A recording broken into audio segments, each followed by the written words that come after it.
હાલ ટૂંક સમય પહેલાં એક ઘટના બની। એ ઘટનામાં એક વ્યક્તિ એની પ્રેમિકાને ઓફિસમાં જઈને ચાકુ હુલાવીને ખતમ કરી દે છે અને એની પછી જ એ વ્યક્તિ પોતાની જાતને પણ એ જ ચાકુથી ખતમ કરવાનો પ્રયત્ન કરે છે। કમનસીબે જે એમની પ્રેમિકા હતી કે એમની જે ગર્લફ્રેન્ડ હતી એનું મૃત્યુ થાય છે।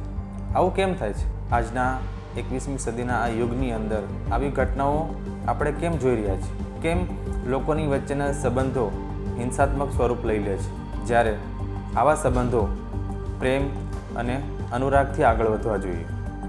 આજના આ વિડીયોમાં આપણે જાણીએ આ ઘટના પાછળનું સાયન્ટિફિક કારણ અને એને લગતી માનસિક તકલીફો અને માનસિક સમસ્યાઓ।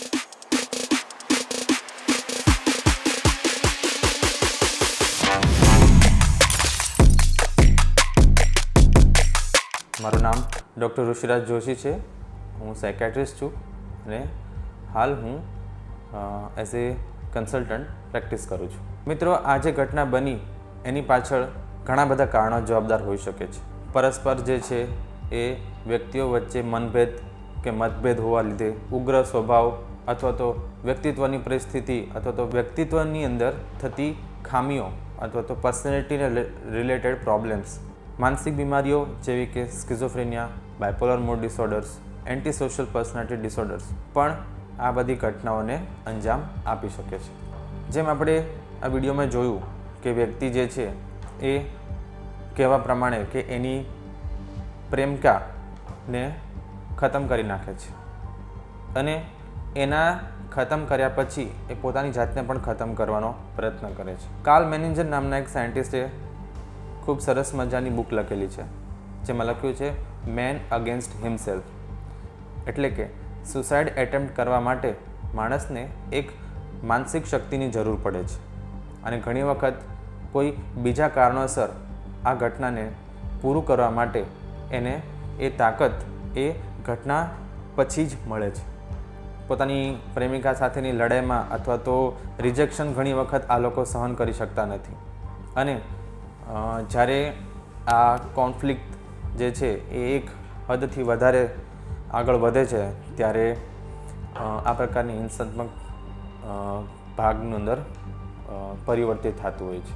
લોકોની અંદર જે સ્વભાવને લગતી તકલીફો છે કે જેની અંદર ઇમ્પલ્સિવ અને એક્સપલ્સિવ બિહેવિયર જોવા મળે છે કે એ લોકો પોતાના ગુસ્સાને, પોતાના આવેશને કંટ્રોલ કરી શકતા નથી।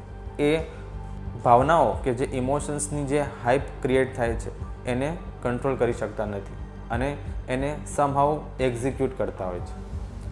બીજું કે સ્કિઝોફ્રેનિયા અને ડિલ્યુઝનલ ડિસઓર્ડર જેવી બીમારીઓની અંદર વહેમ શંકાનો ભાગ બહુ મોટો હોય છે। જો વ્યક્તિને એમના પ્રિયજન પ્રત્યે વહેમ શંકા થતી હોય કે એમનું કોઈ બીજાની સાથે અફેર છે અથવા તો બીજાની સાથેના જે છે સંબંધો છે, તો એ વ્યક્તિ એ બીમારીના ભાગરૂપે પણ લોકોને નુકસાન પહોંચાડી શકે છે। બાયપોલર મૂડ ડિસઓર્ડરની અંદર પણ આ પ્રકારની ઘટનાઓ જોવા મળે છે। બીજું, હાલના સોશિયલ મીડિયાના યુગની અંદર અને અલગ અલગ પ્લેટફોર્મ પર જે આ ડેટિંગ વેબસાઇટ્સ અને એપ્લિકેશન્સ જે છે એના થ્રુ લોકો વચ્ચે જે આત્મીયતાનો સંબંધ બંધાવવો જોઈએ એ હવે ખાલી શારીરિક અને ઔપચારિક જેવો થઈ ગયો છે, જેના લીધે લોકો જે છે એ પોતાનો સાથ જે છે એ માણવા છતાં પણ અધૂરા રહી જતા હોય એવું લાગતું હોય છે અને એના લીધે જ ઘણી વખત આ પ્રકારની ઘટનાઓને પણ અંજામ મળતો હોય છે।